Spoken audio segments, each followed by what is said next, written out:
بسم الله الرحمن الرحيم إن الحمد لله نحمده ونستعينه ونستغفره ونؤمن به ونتوكل عليه ونعوذ بالله من شرور أنفسنا ومن سيئات أعمالنا من يهده الله فلا مضل له ومن يضلل فلا هادي له وأشهد أن لا إله إلا الله وأشهد أن محمدا عبده ورسوله صلى الله عليه وسلم وعلى آله وصحبه أجمعين.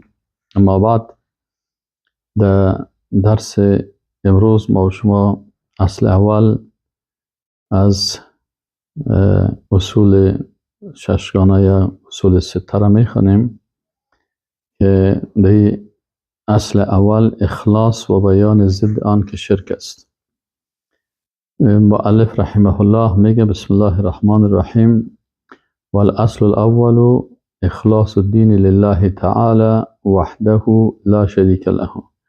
میگه اصل اول که است اخلاص دین به الله سبحانه و تعالی هست، وحده به یگانگیش، لا شریک له که بر از او شریک نیست. و بیان ضده و همچنان بیان میکنه ضد امی اخلاص دین به الله را که او الذی هو الشرک بالله، که شرک به الله هست. یعنی در توحید یک اخلاص است و اخلاص چی هست؟ که انسان 100% تمامی اعمال خدا خاص به خاطر رضایت الله سبحانه و تعالی انجام بده. و ضد از او که است شرک به الله سبحانه و تعالی است. و کون اکثر القرآن فی بیان هذا الاصل، و ای که اکثریت قرآن که است امی اصل بیان میکنه. یعنی عالم بیان میکنه که اکثر قرآن عظیم الشان که است امی مسئله توحید بیان میکنه و ضد از او که شرک است این بیان میکنه تا که انسان مؤمن موحد به توحید آراسته باشه و خود از شرک دور بسازه. من وجوه شتا، با اشکال مختلف این بیان میکنه. به کلام، یعنی قرآن عظیم الشان امی توحید و اخلاص در توحید و ضد از او که شرک هست این با اشکال مختلف با کلام بیان میکنه، با الفاظ بیان میکنه که یفهمه ابلد العامه، یعنی ایره، یعنی ابلد العامه یعنی امو بیسوادترین امت یا ضعیفترین کسایی که از نگاه سواد بسیار ضعیف هستند ایره میفهمن. ثم لما صار على اکثر الامت ما صار، لکن بعد از پس از که بالای امت امور بسیار مختلف آمد و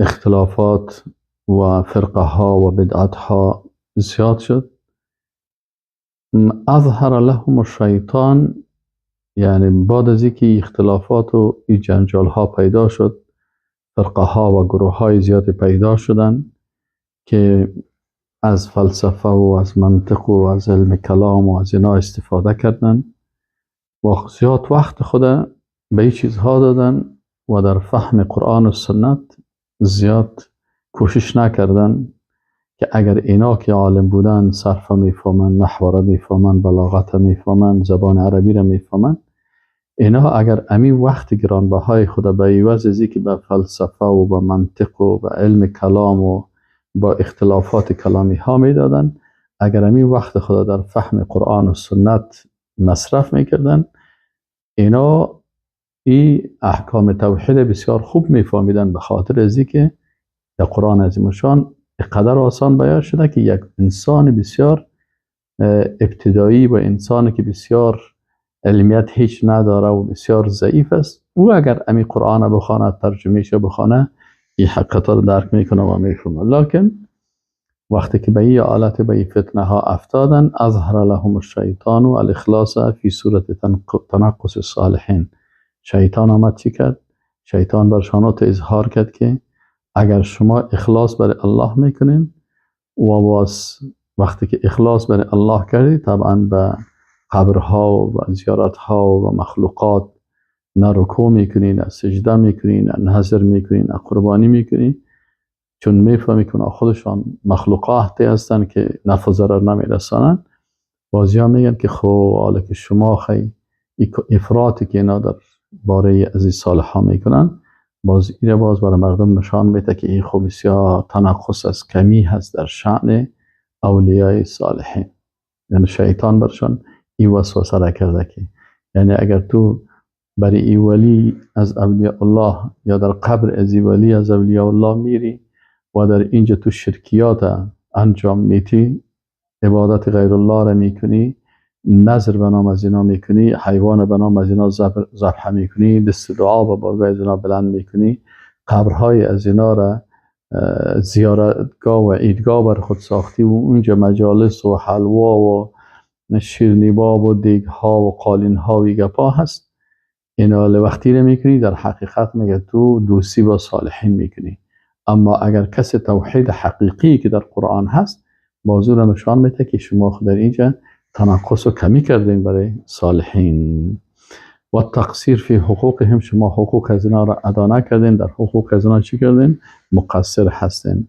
و اظهر لهم الشرک بالله فی صورت محبت الصالحین و اتباعهم، باز بر از اینا امی شرک به الله وقتی که اینا با این کارهایی که انجام میتن در مقابل قبرها و زیارتها که به بسیاری از شرکیات مبتلا میشن، بازی را شیطان برشان میگه که این شرکی که شما میکنین، این مصارفی که اینجا میکنین، این دست دعایی که اینجا بالا میکنین، با مصارفی که مثلا از یک مملکت حتی با مملکت دیگه به خاطر رفتن دیدن یک قبر شما میرین، دیگه اینجا چی هست؟ این شرکیات برشان چی میکنن؟ بازی میگه که خب محبت صالحین و پیروای صالحین است، شما به همراه از اونا محبت کردین. خب در اینجا مؤلف رحمه الله چند موضوع را مطرح کرده هست که هر کدام از این قابل از این است که سر از این انسان کمی مکس بکنه و کمی ایره دقیق تر بفهمه. موضوع اول اخلاص توحیدی هست که این عالم اینجا بر ما بیان میکنه و میگه که اخلاص الدین لله وحده لا شریک له. و طبعا ما و شما میفهمیم که اخلاص یک اصل از اصول عقیده هست و این معلم بیان میکنه که اخلاص توحیدی که 100% یعنی اطاعت و عبادت برای الله سبحانه و تعالی می باشد، در صدها آیات قرآن ای ذکر شده. خب اخلاص چی هست که ما را بفهمیم و حقیقت الاخلاص دیگه علما میگن که حقیقت اخلاص چی هست؟ هو تصفیه العمل لله بالتبری من دونه، یعنی صاف نمودن و پاک نمودن عمل بر الله. یعنی امی عملی را که تو انجام میتی، عبادت انجام میتی، یا متصاف و خالص باشه که در او هیچ چیز گت نباشه، این صاف و خالص میگن. پس میگه حقیقت اخلاص چی است؟ که امی عملت صاف بسازی، 100% برای الله بسازی، به تبری من دونه، که از من دون الله که است در عبادت کردن از او براعت داشته باشی، نه به ملائکه عبادت بکنی، نه به پیغمبر عبادت بکنی، نه به ولی از اولیاء الله عبادت بکنی، نبیین، صدیقین، شهدا و صالحین دیگران را خود چی میکنه؟ به هیچ کسی. پس 100% عبادتت خاص برای الله بساز. ایره چی میگن؟ ایره اخلاص میگن. یعنی انسان مؤمن وقتی که انسان مؤمن مخلص باشه، در نیتش مخلص میباشه. در نیتش است که من اینمی عمل خود 100% به خاطر ازی میکنم که الله از من راضی باشه.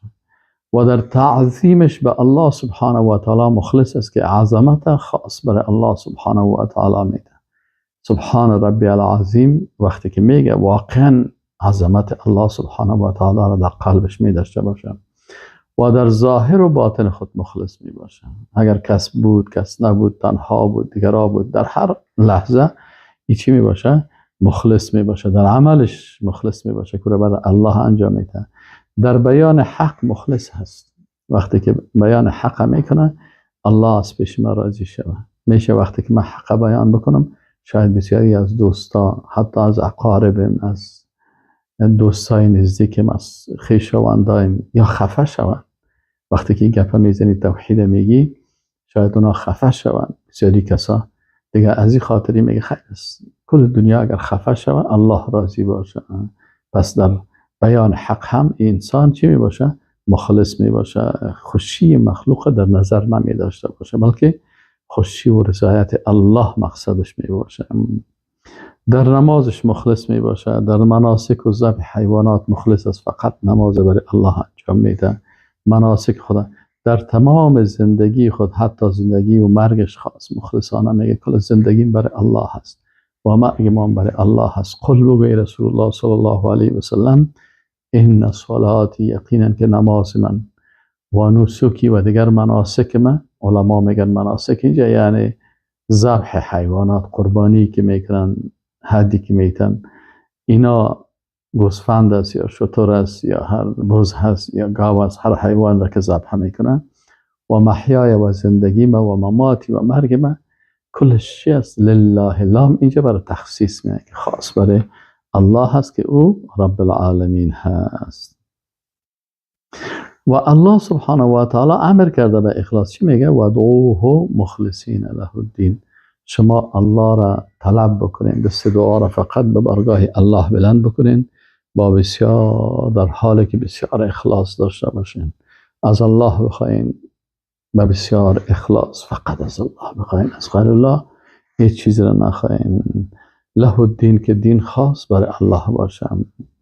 و همین قسم الله سبحانه و تعالی میگه که کسای نجات پیدا میکنه الا عباد الله المخلصین، کسای از نجات پیدا میکنه. حتی شیطان هم گفته هست به الله که من کلگی رو گمراه میکنم مگر بنده های مخلص تو را، اینا را شیطان گمراه کردن نمیتونه.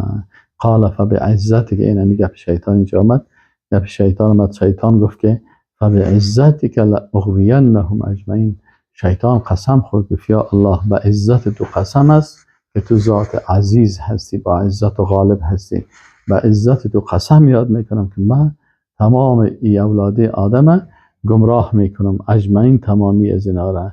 لکن همین شیطان چی میگه؟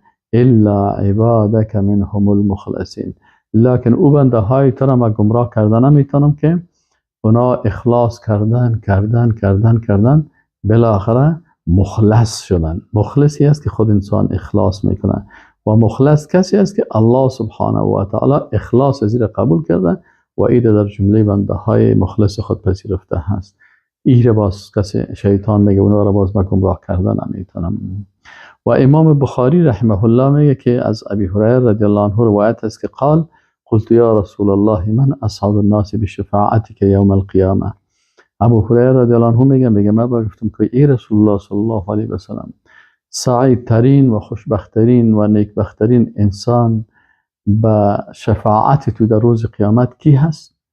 قال رسول الله صلی الله علیه و سلم، میگه رسول الله صلی الله علیه و سلم گفت که لقد ظننت، میگه من گمان میکردم که ای ابو هریره ای که از من سوال نمیکنه از امی حدیث هیچ کسی احد اول من که اولتر از تو، به خاطر حرص زیادی که تو بر حدیث داری. باز رسول الله صلی الله علیه و سلم میگه که اسعد الناس بالشفاعت یوم القیامه، نیک بخترین و سعادتمندترین انسان به شفاعت من در روز قیامت من کسی است که قال بگویه لا اله الا الله خالصا من قلبه او نفسه، یعنی امی لا اله الا الله را وقتی که میگه ایره اخلاص می داشته باشه، با اخلاص زیاد از قلبش. و از امی خاطر اینمی چی است؟ یکی از شروط لا اله الا الله چی است؟ اخلاص است. ما شما در شروط لا اله الا الله خوانیم که الاخلاص الذي ینفی الشرک، اخلاصی که شرک چی میکنه؟ نفی میکنه، از بین میبره. پس این اخلاصی که شرک از بین میبره امی هست که تو لا اله الا الله بگویی و در قلبت بسیار مخلص باشی. امام بخاری در ادب مفرد روایت میکنه از عبدالله ابن عباس رضی الله عنهما، میگه یک شخصی به نبی کریم صلی الله علیه و سلم گفت که ماشاء الله و شئت، میگه آنچه که الله و تو بخوای. ببینین قال، میگه رسول الله صلی الله علیه و سلم گفت جعلت لله ندا، برای الله شریک گردانیدی. این قسم نگو مخلوق هستم، بگو ماشاء الله وحده، آنچه که الله به یگانگیش بخواه. نگو که ماشاء الله و شئت. اینمی مرا امرای الله یک جای قسمی ذکر نکن. چرا؟ مخلص باش برای الله سبحانه و تعالی. مکحول رحمه الله میگه اگر یک بنده 40 شبانه روز اخلاص کنه، چشمه های حکمت در قلب و زبانش ظهور میکنه. سبحان الله. یعنی اگر یک کسی 40 شبانه روز اعمال و عبادات و نیت خدا و کلش به خاطر الله مخلصانه بگردانه، میگه چی میشه؟ چشمه های حکمت از قلب زبانش، در قلب زبانش هر چیزش حکیمانه میباشه. و ابو سلیمان درانی میگه که ابو سلیمان درانی میگه که وقتی بنده اخلاص نماید، وسوسه و ریا از وی قطع میشه. وقتی که اخلاص داشتی، وسوسه های شیطانی هم قطع میشه و ریا و ریاکاری چی میشه؟ کلش از بین میره. و یوسف ابن حسین میگه که معززترین چیز در دنیا اخلاص است. بسیار از دوری از ریا سعی و کوشش نمودم، ولی به رنگ دیگر میاد. بسیار معززترین با عزترین چیز اخلاص است. لکن هر قدر که کوشش میکنم که از ریا و دیگه پا خود دور بکنم، باز هم امیر ریا است به یک شکل از اشکال میای داخل میشه. و جنید رحمه الله میگه که اخلاص سری است بین الله و بندش. اخلاص میگه یک سر است، یک راز از بین الله و بندش که نه او را ملائکه میفهمه که او را نشته بکنه، و نه شیطان میفهمه که او را فاسد بکنه، و نه خواهش نفسی میتونه که میلش بده او را تغییر بده. اخلاصت یک چیزه سبحان الله که بسیار چیز زیبا هست که انسان الله متعال اخلاص بده. در ابن کثیر رحمه الله در تفسیر فمن کان یرجو لقاء ربه فلیعمل عملا صالحا ولا یشرک بعبادت ربه احدا. فمن کان یرجو، پس هر کسی که امید داره لقاء ربه یعنی ملاقات رب خدا، فلیعمل، پس عمل بکنه، عملا صالحا، چی بکنه؟ عمل صالحه بکنه، ولا یشرک بعبادت ربه احدا، و در عبادت الله سبحانه و تعالی کسی را شریک نکنه. علامه ابن کثیر دیگه چی میگه در تفسیر؟ میگه این دو رکن قبولی عمل هست که خالصانه برای الله باشه. میگه این دو رکن چی هست؟ دو رکن قبولی عمل است که چی هست؟ یکی که همین عملت خالصانه برای الله باشه، و ثواب به معنای این که به طریقه و شریعت رسول الله صلی الله علیه و سلم باشه. یعنی که اینمی عمل انسان باید چی باشه؟ مخلصانه باشه و ثواب باشه. یعنی چی است که در این عمل انسان چی باشه؟ این دو رکن قبولی است که خالصانه برای الله باشه و چی باشه؟ و خالی و به طریق رسول الله صلی الله علیه و سلم باشه. ابن قیم رحمه الله میگه که العمل بغیر اخلاص ولا اقتداء کالمسافر. میگه اگر یک نفر عمل بکنه و عمل ازی بدون اخلاص باشه و بدون اقتدا به رسول الله صلی الله علیه و سلم باشه، یعنی دو شرط است: اخلاص داشته باشی و به طریقه رسول الله صلی الله علیه و سلم عمل بکنی.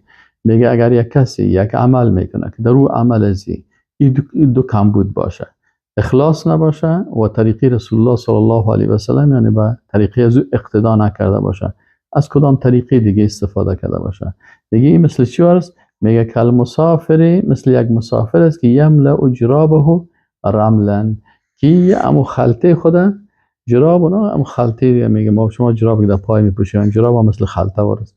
میگه یه خلطه سودای خدا کلش از خاک پر کرده، رمل ریک پر کرده. یثقله ولا ینفعه، ایره بسیار یثقله، ایره بسیار ثقیل میسازه، یعنی بار از ایره ثقیل میسازه. ولا ینفعه، وقتی در خانه میرسه برش منفعت نمیرسه. اولادا برش میگه چی ریگ آوردی، چی بیعقلی کردی، تو کارا چرا کردی؟ پس اگر میخوای که عملتان چی داشته باشه، باید اخلاص و اقتدا داشته باشی. اخلاص به الله داشته باشی و اقتدا به رسول الله صلی الله علیه و سلم. موضوع دوم که یه عالم ایره بحث میکنه ارکان اخلاص توحیدی هست، که امی اخلاص توحیدی که هست مؤلف میگه که وحده لا شریک له، یعنی اخلاص دو رکن داره که اثبات و نفی است. اثبات در وحیه هست، اثبات در چی است؟ در وحده هست، یعنی فقط برای الله باشه، و نفی در لا شریک له هست. وقتی که میگه وحده لا شریک له، یعنی به وحدانیت الله اثبات بکنی، اخلاص برای الله بکنی و برای الله در عبادت کسی را شریک نسازی، این نفی بکنی. مثل که در کلمه طیبه هم نفی و اثبات است. لا اله نفی میکنی، الا الله اثبات میکنی. در اینجا هم لکن در اینجا اول اثبات میکنه، میگه وحده و باز با لا شریک له نفی میکنه. کسی که نفی کرد و اثبات نکرد، این سخن اهل الحاد است. اهل الحاد میگن لا اله، دمی استاد میشن در لا اله. ای چی است؟ ای سخن اهل الحاد است. ملحدین میگن لا اله.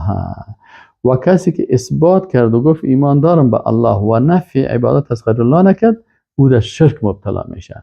یعنی مثلا وقتی تو میخوای موحد باشی، هم نفی بکنی و هم اثبات بکنی. بگی لا اله نفی کردی، معبودای باطله، بعد از آمدی گفتی الا الله اثبات معبود به حق کردیم.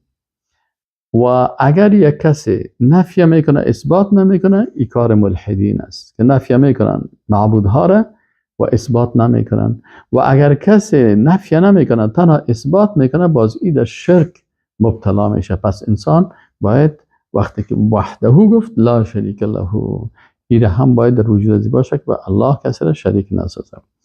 موضوع سومی که عالم بیان میکنه، بیان شرک ضد توحید و اخلاص است. میگه و بیان ضده الذی هو شرک بالله. ضد امی توحید چی است؟ شرک به الله سبحانه و تعالی است. در آیات قرآن عظیم شان شرک مفصلا بیان شده. شناخت شرک، صفات مشرکین، نتیجه شرک در دنیا و آخرت، خطر شرک، ذم شرک، گمراهی مشرکین، اثر شرک و غیره امور شرکی، همه در قرآن عظیم شان کلش بیان شده. قرآن برای ما در آیات که میخوانی که مشرکین معرفی میکنه، صفاتشان، نتایجشان، اعمالشان، حرکاتشان و آثار شرک در دنیا و آثار شرک در آخرت، کل از این در قرآن عظیم شان بیان شده. از این خاطر انسان باید شرک بشناسه که شرک در لغت به معنای چی هست؟ به معنای شریک گرفتن است و در اصطلاح شریک نمودن یک مخلوق است با الله در یکی از خصوصیت های الله، چی در ذاتش باشه یا در صفاتش باشه یا در افعالش باشه یا در عبادتش باشه یا در اطاعت از حکمش باشه یا در نامهایش باشه، در این شش چیز. از این خاطر باید انسان در یکی از خصوصیات الله اگر کسی یک مخلوق را داخل میکنه، اینجا باز شرک مبتلا میشه. و اقسام شرک هست، یک دو قسم است، یکی شرک اکبر است، یکی شرک اصغر. شرک اصغر و شرک اکبر. شرک اصغر چی است؟ شرک اصغر این شرک کوچک است. انسان باید این را بشناسه که وقتی اخلاص میکنی باید خدا از شرک اصغر و شرک اکبر از اردوش خدا چی کنی؟ دور بسازیم. اینا رو مثلا شرک اصغر چی است؟ و کل ما کان ذریعه الی الشرک الاکبر. شرک اصغر مثل زینه وارست، کم کم در شرک اصغر کس مبتلا شد، این برش را باز میکنه به کجا؟ به شرک اکبر. ذریعه هست، وسیله هست برای شرک اکبر و وسیله هست بر واقع شدن للوقوع فیه، بر واقع شدن در شرک اکبر.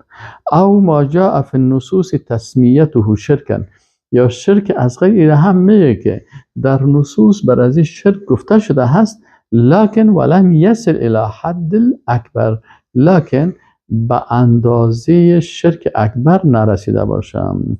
و هو یقع من شرک اصغر که است میگه واقع میشه فی هیئت العمل و اقوال اللسان، گاهی به شکل یک عمل صورت میگیره و گاهی هم با سخنها صورت میگیره. دلیل شرک اصغر چی است؟ میگه اینه رسول الله صلی الله علیه و سلم گفت که ان اخوف ما اخاف علیکم الشرک الاصغر. میگه رسول الله صلی الله علیه و سلم گفت از چیزی که ما بالای شما بسیار میترسم که دو ایجاد بکنین و چی هست؟ شرک اصغر است. قالو، صحابه گفتن که و ما الشرک الاصغر، شرک اصغر چیست یا رسول الله صلی الله علیه و سلم؟ قال، گفت که ریا این شرک اصغر است و این حدیث صحیح است. حکم شرک اصغر چی هست؟ اگر کسی می شرک اصغر انجام میده، این حکمش است که حرام است و از جمله گناه های کبیره است. چون شرک اصغر است مثل گناه کبیره وارست، انسان از دایره دین خارج نمیکنه، مرتکبش کافر نبوده و از ملت اسلام خارج نمیشه و در حکمش در توبه و بخشش مثل گناه های کبیره هست. و شرک اصغر امان عملی را باطل میکند که در آن شده است. مثلا یک نفر یک کار میکنه در او ریا کرده کم کم، لکن اصل عمل برای الله کرده، لکن در او خودنمایی کرده، ریا کرده، پس این عمل زیر باطل میکنه، دیگه اعمالش باطل نمیکنه، مثل شرک اکبر واره که کلش باطل میکنه. خب اگر بگوین که چند مثال از شرک اصغر برای ما بیان بکنین که ما مبتلا به نشیم. اول شرک اصغر چی است؟ قسم خوردن به نام مخلوقات. بسیاری کسا هستن مثلا میگه به سرت قسم است، به پیر قسم است، به پیغمبر قسم است، و به ناموسم قسم است، و به وطن قسم است، و به سر مادرم پدر. اینی قسم هایی که به نام مخلوق میشه، حتی کعبه قسم است. اینا قسم به نام مخلوقات است، این شرک داخل میشه، لکن شرک اصغر است. رسول الله صلی الله علیه و سلم گفته است که من حلف بغیر الله فقد اشرک. کسی که به غیر از الله قسم خورد، به نام غیر الله قسم خورد، این شرک مبتلا شده است. ایناله چرا شرک اصغر است؟ به خاطر از اینکه رسول الله صلی الله علیه و سلم بالای کسایی که مثلا در عصر از به غیر الله قسم یاد میکردن حد مرتد جاری نکرده، پس این شرک اصغر است، این از دایره دین نکشیده است. دوم، بعضی از الفاظ شرکی هست، گفتن بعضی الفاظ شرکی است که انسان احتیاط بکنه، اگرچه اینا شرک اصغر هستن، لکن این شرک چرا گفتن؟ به خاطر که گناه از چی کده کلانتر است، از گناه کبیره کده، از زنا و از شراب کده، این خطرناکتر است. از این خاطر ایره کلمه شرک برش استعمال شده. مثل چی است؟ مثلا بعضی ها مثلا میگه والله و حیاتک یا فلان، مثلا قسم میخوره به کسی که میگه قسم از به تو زندگیت و فلان. یعنی ببین این کلمه به امرای الله مخلوقه در یک جمله آورد، عطف کرد این مخلوق بالا. الله گفت والله و حیاتک، قسم به تو زندگی، قسم به الله و زندگی تو. این یکی از الفاظ شرکی است که انسان احتیاط بکنه. یا میگه والله و حیاتی، قسم به الله و زندگی من، پس این هم کلمه شرکی است. و یقول بعضی اشخاص میگه که مثلا بعضی اشخاص میگن که لولا کلبه هذا لاتانا اللصوص. یک نفر یک جای در یک خیمه یا در یک جای میره، خانه کسی میمان است، میگه که اگر سگ از اینه بود چیز دزدها میامدن، یعنی ما را حفظ سگ کرد، العیاذ بالله، در حالی که حفیظ الله هستی. کلمه شرکی هست، ایگه بارا نزنین. ولولا البط فی الدار لأتی اللصوص. یا کسی دیگه میگه که اگه مرغوی در خانه نمید که قق میکن، دزدایی را شنیدن نامدن، اینا در این دزدها میامد. یعنی این کلماتی هست که اینا در شریعت به شرک اصغر چی میشه. و قول الرجل لصاحبه، یک نفر به رفیق خود میگه که ماشاء الله و شئت، اگر الله و تو بخواین. این هم چی است؟ کلمه شرکی هست. و یا سخن یک شخص دیگه که مثلا میگه لولا الله و فلان، اگر الله و فلانی نمی بود باز اینو تو یک کار میشد. با این هم کلمه است که ده این شرک است، لکن شرک اصغر است. خب لا تجعل فيها یا بگه فلان فإن هذا كله، این فلان ده اینجا داخل نکو، فإن هذا كله به شرک. ده کلمات کلش چی است؟ کلمات است که در این جملات شرک است. خب سوم از مثال های شرک اصغر چی است؟ راجع ساختن بعض حوادث به اشخاص. مثلا یک کسی آفتاب میگیره، یا کسوف میشه، یا خسوف میشه، یا باران میباره، یا زلزله میشه. بعضی کسان میگن والا فلانی نفر فوت کرد، اینه چی باران شد، چی طوفان شد. در وقت رسول الله صلی الله علیه و سلم بعضی ها تو گفتن که وقت بچه که رسول الله صلی الله علیه و سلم ابراهیم نام داشت، وقتی که ابراهیم وفات کرد همونجا کسوف شد یا خسوف شد. اینه میگه چی کرد که بعضی ها گفتن اینه سکو با مردن بچه رسول الله صلی الله علیه و سلم آفتاب گرفته شد. رسول الله صلی الله علیه و سلم برشان گفت که ان الشمس والقمر لا ينكسفان لموت احد ولا لحیاته. گفت آفتاب و مهتاب به خاطر مرگ کسی یا به خاطر زندگی کسی چی نمیشن، کسوف نمیکنن یا خسوف نمیکنن. فاذا رأیتم فصلوا وادعوا الله. وقتی شما این چیزا را دیدین شما چی کنین؟ پس نماز به الله بخوانین. و همین قسم راجع ساختن بعضی از اشیا به طبیعت مثلا بعضی کسا هستن، اینجا گفت که در حدیث شریف رسول الله صلی الله علیه و که هل تدرون ماذا قال ربکم، اینا گفتن الله و رسولش میفهمه. میگه الله متعال حدیث قدسی از گفت که بعضی از بنده های من مؤمن برام آمدن و بعضشان کافر، لکن کفرشان کفر اصغر است. من قال مطرنا بفضل الله و رحمته، بعضی کسا میگن ما به اساس رحمت الله و فضل رحمت الله بالای ما باران شد، فذاک مؤمن بی و کافر بالکواکب، این مؤمن به ما هست، کافر به ستاره هاست. و اما من قال بنوع کذا و کذا، بعضی میگن که اینی ستاره سبب از باران شد، فذاک کافر بی و مؤمن بالکواکب، این میگه به ما کافر شده و مؤمن به کواکب شده. یعنی این هم در جمله شرک اصغر است که انسان باید حوادث بر اینا نسبت نتم. پنجم دشنام دادن زمان، بادها و امثال اسنا. نباید انسان مثلا قال الله یؤذین ابن آدم، برای اولادی آدم اذیت میکنه، یسب الدهر، زمان دشنام میته و انا الدهر بیدی الامر، میگه اینمی زمان که هست به دست ما هست و ما ایرت اقلب اللیل و النهار، پس شما ایره که دشنام میتین، این هم یک بیادبی هست، در شرک اصغر داخل میشه. دیگه آویزان نمودن تمیمه هست، مثلا ان الرقا و التمائم و التولة من الشرک، اگر کسی مثلا رقیه های شرکی میکنه یا تمیمه، مثلا تاویز های نشته میکنه که در اون تاویز ها مثلا بعضی از چیزهای مخلوقات و ها هست یا مهره ها را استفاده میکنه، اینا کلش در جمله شرک اصغر هستن که بالاخره به شرک اکبر مبدل میشن. بعضی کسا صدف اویزان میکنه، اینالی کسی که صدف اویزان میکنه و من علق ودعتا، اگر کسی یک صدف سر مثلا یا در گردن خود یا طفل خود اویزان میکنه، این هم در شرک اصغر مبتلا شده هست. از این چیزا باید انسان بسیار احتیاط بکنه. بعضی توله یا مهره هست، ایره میگیره ان الرقا و التمائم و التولة چی میگه؟ همین مهره ها هست که میگه این مهره مثلا سبب چی میشه؟ محبت میره و چی میره این کلش در شرک اصغر داخل میشه. بعضی کسا در تار دستای خود تار بستن میکنن که این هم میگه و هو خیط کان یربط فی العنق و فی الید، تاری هست که مثلا در گردن یا در دست در جاهلیت به خاطر دفع ضرر از نفسایشان و در حدود ایمان ذکر شده که این کفر است. این در عصر جاهلیت این کارا میکردن.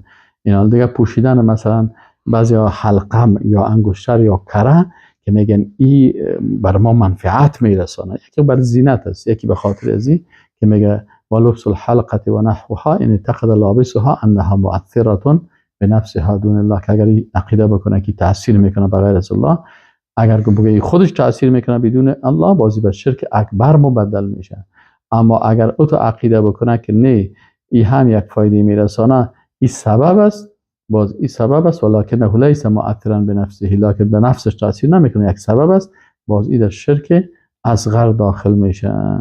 پس اینی چیزا رو انسان بسیار دیگه، مثلا از جمله شرک اصغر نام گذاشتن به نام های شرکی هست. مثلا یک کسی مثلا یک نام میمونه مثل عبدالکعبه یا عبدالشمس، عبدالقمر، عبدالمحمد، عبدالفقیر، اینی نام ها رو میمونه، این درست نیستن. و ریاکاری با اعمال، این هم در جمله شرک اصغر میاد. چرا رسول الله صلی الله علیه و سلم گفت که بالای شما ما بسیار میترسم به شرک اصغر. اونا پرسان کردن که چیست شرک اصغر رسول الله صلی الله علیه و سلم؟ گفت ریا هست. این ریاکاری که انسان ریا میکنه. دیگر ریاکاری با الفاظ است که سمعه میگن، مثلا بسیاری کسا ریا میکنه برای مردم امو چیز خودم میشنوانه. دیگه شرک خفی هست، یا در جمله شرک اصغر است. الا اخبرکم بما، میگه رسول الله صلی الله علیه و ما شما را خبر ندم که او بالای شما از مسیح دجال کدام ترساننده است.